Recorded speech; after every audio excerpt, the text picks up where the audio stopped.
Question 1. In what ways does your media product use, develop or challenge forms and conventions of real media products?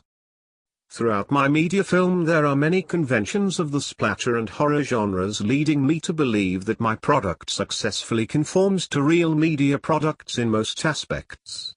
This video will compare shots from my film and real media products to prove this.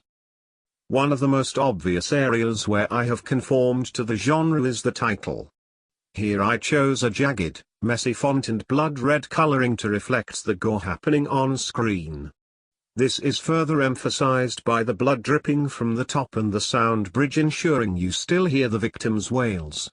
These title from Evil Dead 2 show a similar design with jagged, blood red font and demonstrate that I conformed to real media products. I also conformed with my choice of location by filming my entire video in the forest. I chose the forest as it is a dark, gloomy location that is very sparsely populated. This would ensure that the main character is isolated from help and is effectively trapped without being physically confined, a feeling which will rub off onto the audience to increase the sense of dread as Whisk Boy closes in. Evil Dead is an example of a film which follows this premise with the character trapped in a cabin in the forest. I chose to conform to this convention as I think it is effective at building tension for the audience. Whisk Boy's costume is the most striking of the pair, including a large military overcoat, boots and welding goggles, whereas Oscar's costume was intended to be casual and relatable. See question 2. I chose this costume in order to represent Whisk Boy as a comically mad and dangerous character to the audience, with the goggles hiding his eyes in order to dehumanize him and make him less relatable. I think this works effectively at being both amusing to the audience but also weird, as it is such an unusual costume style.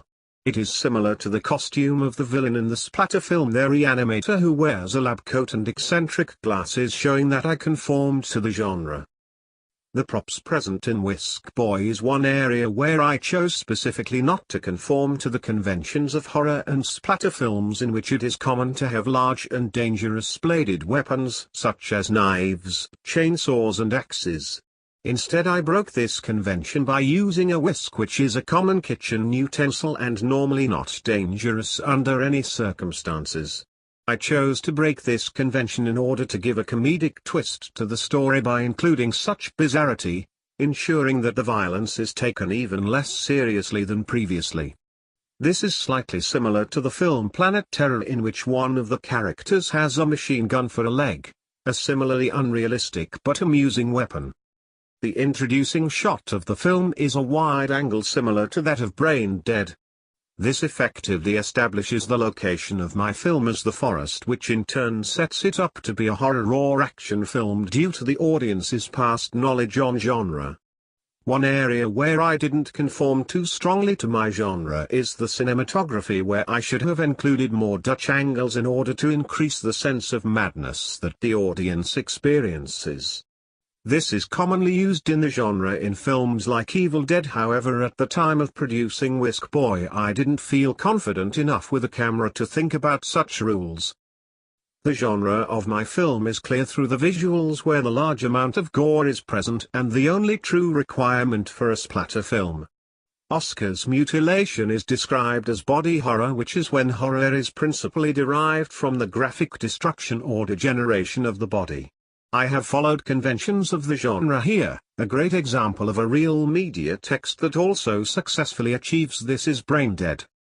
This relates heavily to another area in which I have conformed to the genre, which is visual effects.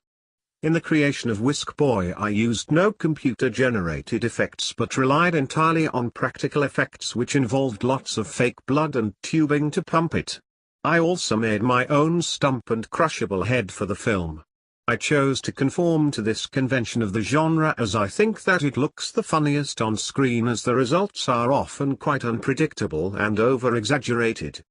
A strong example of this in a real media product is Bad Taste, which uses practical effects throughout the entire movie.